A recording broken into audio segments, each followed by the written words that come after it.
and running. Look at that. We're on film. Just a minute, right. See. So, Claire, thank you very much for getting together today on your fantastic allotment. Thank you. In Beccles. Isn't it amazing? And It behind is. us we have The she shed. the she shed. So, She shed too. and I walked past the men's shed as I came in. Yeah. So you're actually not that far apart, are you? A few hundred yards that way, I think. We're miles and leagues apart, Simon. Or miles and leagues apart. Men, Venus, Mars, Okay, you know. fine, okay. But yes, that's a new one that they're trying to get going in Beccles. Yeah, fantastic. So, Because there's one in Halesworth, isn't there? Yes, Doug runs the one in Halesworth. That's amazing. They're trying this one to be. It's called a men's shed, but apparently they're trying to. Anyone can use it. Okay. So I'm not quite sure how. I mean, we call this a she shed, just because there's men's sheds. Yes. And I used to help set them up. So it's like, well, we're going to have she sheds, and it's Fair where enough. you put the kettle and where you sit when you're allowed to sit close, when it rains. So, but yeah, it seems to have taken off. We've got two now. So. Ever building. We used to start the she shed So you empire. have, so women like me, Yes. and if people are looking that up, it's women-like-me.co.uk. Yes. Fantastic. So a voluntary organisation, grassroots, Absolutely grassroots. Waveney. At the moment, yes, Waveney. Yes, we've got 3 allotments. We've got one in Lowestoft, we've got one in Beccles, which is here, and we've got one in Kessingland. And we tend to get allotments where there's the need for a community allotment just for women.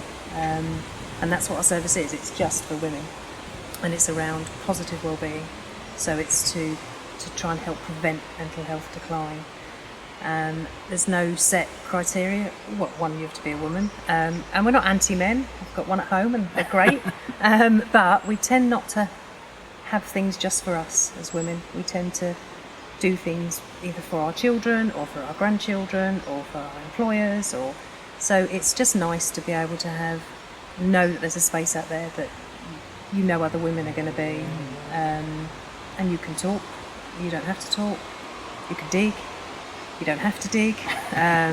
Defeats the object really if you don't dig at all, but it's actually about being outside. Yeah, what a lovely space. Yeah. And how do you think, so women like me is empowering?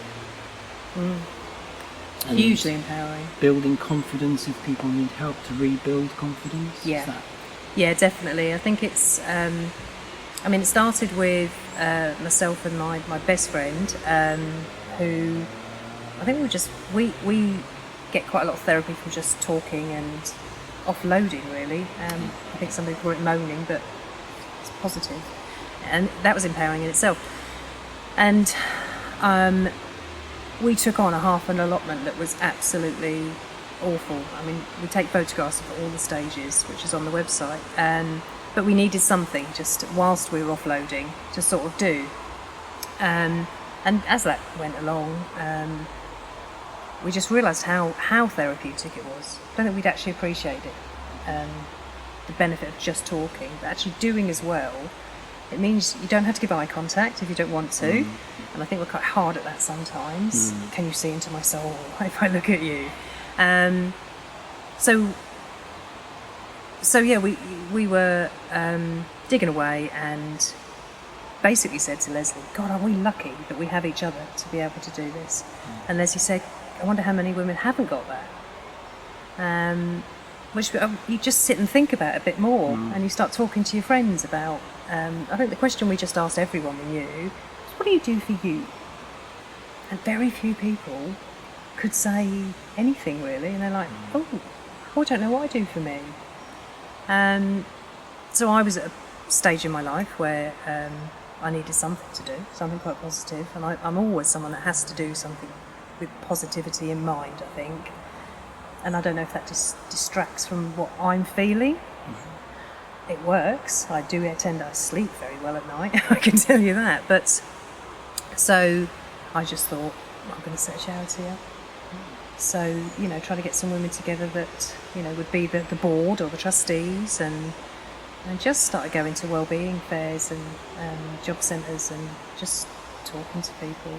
So as well as the 3 allotments, now I can remember earlier this year you were having an event to talk about the menopause. Yes, we did. Right. What was it called? It was called The Menopause and Me. The Menopause and Me. And did it end up an online event, or was it before the whole 8th of March. lockdown? 8th of March. So did you just get in before? We were, I just cannot believe how, and again, I guess it's someone watching over, I'm not sure. And the 8th of March we have a conference, or we've pledged to run a conference of some sort every 8th of March, because that's when we were born, or when we officially launched. Sure. So yeah, the Menopause and Me was held, 60 women attended, and it really just was an opportunity. There was a couple of 2 or 3 different workshops that they could go on. They were only small, 45-minute workshops. The main thing was about women talking to each other, and you'd think, and I think it might be you don't think about the menopause until you think you're going through the menopause, or your friend is, or you know someone that is, because it happens to everyone. And I think, like anything in a woman's life, you go, oh, I have the menopause, and oh my God, suddenly it just changes your life. It's like nothing on earth, and I don't mean that in a terrifying way, but it is quite frightening, because your body's doing things that you've got no idea what they're doing. And there is help online. Presumably it's different for everybody. That's the other thing. And then people are left thinking, well, am I, baking hot at night because it's the menopause, or is it something else? Have I got COVID-19? Yes, especially at the moment, as you say. There must be things that are happening where you can't be, it's not as straightforward as, oh, there's an x-ray, look, it's a break. Yeah. Like, well, what is and it? there's no set age. And I think and I know from myself, I thought it was about 50. I thought you hit 50 and then you have the menopause. And you don't. It's not. You actually are more likely to start the menopause when your mum started the menopause. Okay. And that's as near as you can get to, okay, I nearly know when it's coming. I have a friend that's through discovering she was going through the menopause in her 30s. I was going to say. Not understanding she was going through it. So 2 years of tests. So is that an early onset, as they call it, of menopause? Yeah. And that must be even harder then to both recognise that that's what's happening, because you wouldn't expect that to be what's happening, and then presumably often it's the way, if you go to the GP with a sort of general, slightly vague, if I can use that expression, group of symptoms, they go, well, I don't know. I don't know, she was tested for all sorts, and she was training to be heavyweight in women's heavyweight, and running training, and it was because she felt quite lethargic on a particular day, and then the next day, but then it went. So there was no. So because she went into so much detail, because of this, when we have a question about ourselves, we can either say, oh, well, it'll go away, or we tend to, and I don't know if it's for men as well, but I know from women I've spoken to and myself, we will focus down and we will try and find the answer. We like to have the answer. I don't think that's just from the female side of the world, but we do like to have the answer, because we can put it somewhere. We'll put it somewhere in our heads, and because she couldn't find an answer, and so eventually it was diagnosed. But through that, she turned that into something really positive, and she set up the Perimenopause Hub. Okay. And she's setting up a tracking system, and it's about tracking your cycle. Because if you start to learn about, like we learn when our periods are going to start, we know on that 2 or 3 days before we're going to be up to cry, a bit weepy or a bit angry. So when that changes, then that's when you can start talking to your doctor. Can people find that online? Perimenopause Hub, and it's Emily Barclay, and she's local. She's a Bungay lady, and so she's running a week challenge at the moment, where her and another expert are taking you through different things of tracking your sugar intake, and trying to recognise the different foods that you eat. So it's about listening to your body. So it's through when we started Women Like Me, obviously we started finding these other women, or they started finding us. So that's, Emily was one of our speakers at the conference, and I guess through that people have joined her online forum and get the support there, because there's some very vocal women there, but there's also women that never post anything. Sure. But they're reading it. So that's online on social media. Yeah, on Facebook. Yeah, she's got a So- website, but Yeah. the Facebook is the most interactive. She's got women from all over the world, experts in their field, that either drop in and do a podcast or put up a link to what they've put on their website. So that's a super helpful local link. Other local links then, who do you find are your kind of strongest, most useful? Do you have links into other I do. I groups? mean, Job Centre, and I know they're not a charitable organisation, but obviously they have I think they're called customers, which I think is probably a nicer term than client, or I don't know. I don't know what these words. When women come to us, they're called women, or by their name. They're just, and maybe volunteer. I think everyone gets a bit stuck and hung up on which Yeah. terms to use. Don't Yeah, and we just ask women, do you like the term volunteer? And I think the word volunteer, it does give you a little bit of a sense of, I've got a role, Yeah, or I've got, absolutely. I Yeah, am a that's something. nice. Yes, yeah. And again, I think women forget that they are actually women, and that's enough. But to have that, I'm a volunteer, or I help at an organisation, we'd like to have that purpose. Yes. So yeah, Job Centre, Beccles and Lowestoft. I get a lot of women referred from them, and envisaging a lot more. And the ones that I'm envisaging are going to be coming forward because of COVID is the ones that have been made unemployed Right. and are like fish out of water. I certainly find the disability employment advisors at the job centres in Suffolk brilliant at looking for opportunities that the teams within the job centres can help when they're having conversations, of course, about employment. But out of that must come, all the things, the life history to some extent. And, They're not and job coaches, work coaches at all. They are everything to so many people now. So yeah, the job centre do tend to. I mean, Beccles Job Centre have actually said they're going to. They would like a team day down here. That'd be cool, yeah. That'd be brilliant, wouldn't it? You could give them, and while you're here, it'd be Oh, great to do there'll be this. tasks. They're not just coming down for a cuppa. You've come down for a cuppa, that's fine. But no, there'll be tasks. I'm waiting to be given a trowel in Spain. I wouldn't mind. But they wanted to do that one because they do their team away day things. But the main reason the mental health manager at the job centre at Beccles said is so the women coaches and the men can actually feel, and it is a feeling. It's a very strange feeling. It could just be being outside, I guess. But sometimes that journey from coming out of the door Yeah. and going somewhere, not even quite sure why or what you're going to do, but being outside and being able to not hear. I mean, the most you hear is a train. Yes. So I think that's you do need to feel it. Because we actually don't go, we think about the other day, we've just got a puppy and she's now allowed out. And the places we've taken her for a walk, and we think, why did we never walk down here without the dog? Yeah. We don't actually go for a walk, do we? Not often. No, Not we sort of often go enough. we go Yes, from somewhere yeah. to somewhere, don't Yeah. we? So I'm not saying everyone needs to get a puppy. It's very good for your Yes, mental yeah, health, but so yeah, I'm quite pleased that they want to come down here to experience that feeling. I did some volunteering as well during the lockdown with the medication pickups and food parcels, and I did it for me, and I'm not ashamed of saying that. It was helping other people, obviously, because they couldn't go and get their meds. But the thought of when this thing hit, that I wouldn't be able to come down to my allotments or do my Garden Angel project with the other volunteers, I just suddenly thought, I'm not very good at feeling trapped, I think. Yeah, absolutely. So I did it for me, and it was amazing. It was amazing because everyone was so grateful, obviously, because you've done that.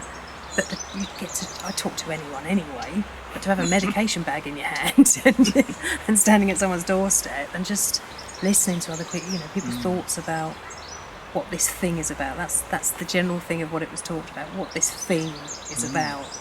And you could be the only person they've spoken to in the day. So, And we were I don't know if other people were doing this, but I was finding myself putting on the the afternoon news at 3 o'clock or something and watching them stand at the podium and to give her the latest numbers, and then buying the newspaper as well. Yeah. I mean, you know, Suddenly became very and interested. I was never doing that before. No. I wasn't buying a newspaper regularly, and I certainly wasn't watching the news at 3 o'clock in the afternoon. No. I mean, I would put the radio on at some point and catch up with what was happening. I think everyone was suddenly inundated with these facts and figures, and We wanted to know, didn't we? the world shifted, didn't it? Basically? Yeah. You know, and it's all happened in the space of 4 months, from completely locked down, stay in your house, only come out for up to, you know, maximum one exercise outing a day, and then you're looking at other countries where they're not even allowed out, and you're thinking, is that us next? You know, God forbid. And then we've moved to, obviously now, have you seen how some of the people who come down to the allotment and are part of Women Like Me, how it's affected them? It's. I mean, we're quite a small team at the. You know, I have a group of women called Garden Angels, and that's a project where we go into other women's gardens, clear and tidy them, because again, not everyone wants to come down to an allotment. Not everyone can come down to an allotment. And if you've got a garden, as I said before, being outside is just it's free, if nothing else, but you will feel so much better for being outside. But if your garden is an absolute tip, you're actually going to feel worse being outside. So just to have it clear and tidy. And don't get me wrong, we're not Alan Titchmarsh, and we're not, you know, if it's flowering, it's not a weed. It's just a nice flower. Yes. But we sort of know enough. So we'll clear and tidy it, and we sort of say we fly in, we change, and then we fly out. So I had my team of volunteers, and very quickly I thought I knew which ones would be okay, or would need probably a bit more support. And then as it went on, it's like, well, actually, everyone needs support, you know, just because I think I know the people. So I would do phone rounds, we'd do Zoom meetings, just send ridiculous gifts to each other. We weren't allowed to, one week I said, no one's allowed to talk, you just have to talk in GIFs, which is just pictures. That was hilarious. And then one of the volunteers, the only one actually that lives on her own, and knew she'd need something. She's someone that has to be doing. So I just found loads of stuff that I wanted to sort out before the lockdown. It was always that thing of never quite time. So things like making headbands, excuse me, with beads and stuff for us to be able to sell. Just gave her all of those and said, there's no rush. And it took her less than 3 days to do, I think, 60. Yeah. I'm like, oh, okay, right. So I'd go back to the shed and think, oh, what else can... So I just tried to keep giving her things to... And it was okay, because I was allowed out doing the meds. Yes, yes. So it would be, if I'm passing yours, I'll leave it at the end of it. Yes, yeah. So I think that helped. I've had women contact me through Facebook and email during the lockdown to say, oh, I really wanted to come down. And I think what I tried to be is it's okay. It's not going anywhere. Yeah. You can come down. It's been a very difficult time, and still is, I think, for people to think, is it okay to do this? Is it not okay to do this? There's too much information now. A metre and a half, 2 metres? Is it a group of 3 people, 6 people, one household, not one household? I think it's got quite confusing for me. I'm sticking to the be not honest. kissing. Just don't kiss anyone. Okay, all right. Just my husband. So no kissing today, Simon. Yes. And I think I'm going to be quite safe with no kissing. I love hugging. I'm a hugger. Yes. But I have learnt to not hug. So Yes, no kissing, yeah. and I think, or spitting. I think I might stop doing that. That's good. It's a relief. So But yeah. just thinking ahead, if you and the rain's now coming in, if you had a magic wand for women like me,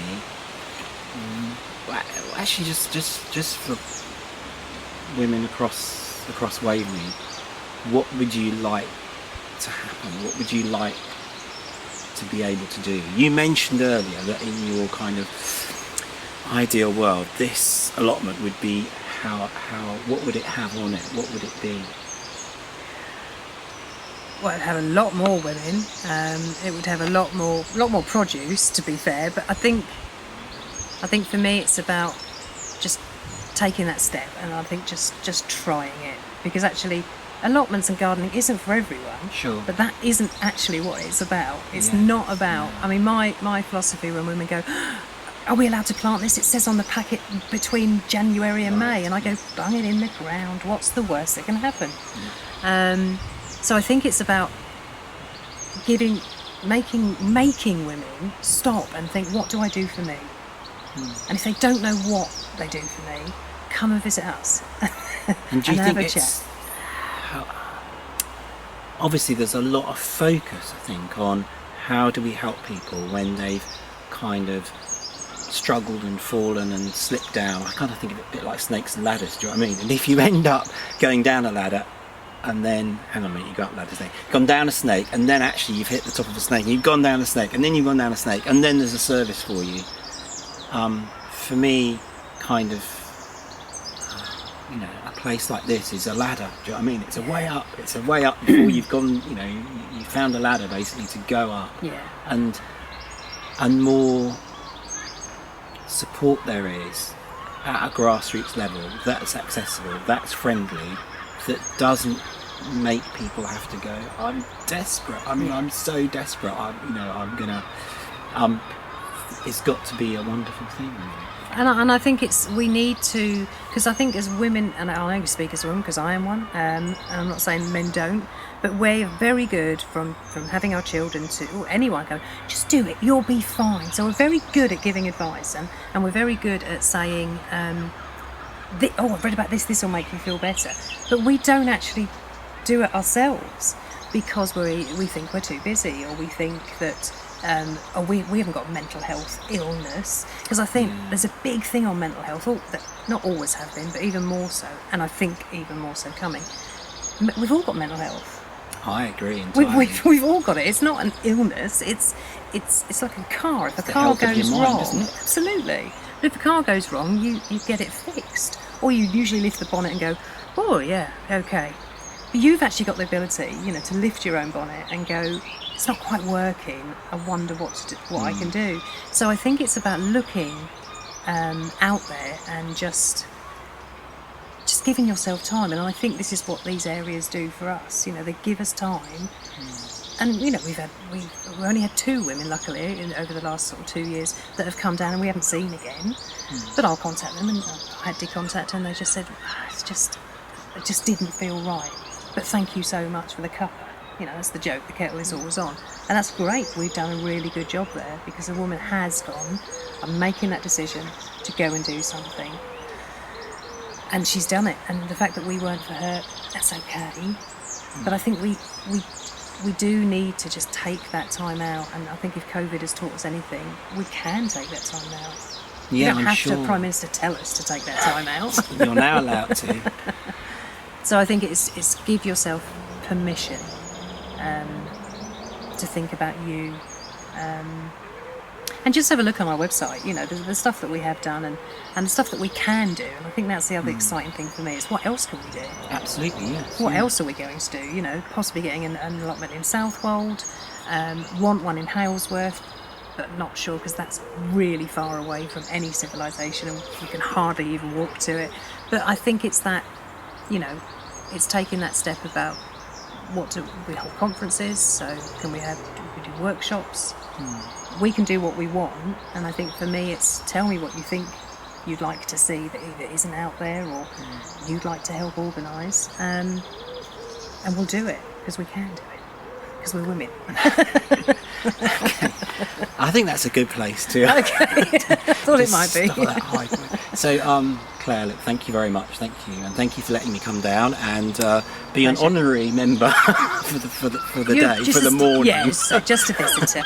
He's not coming back.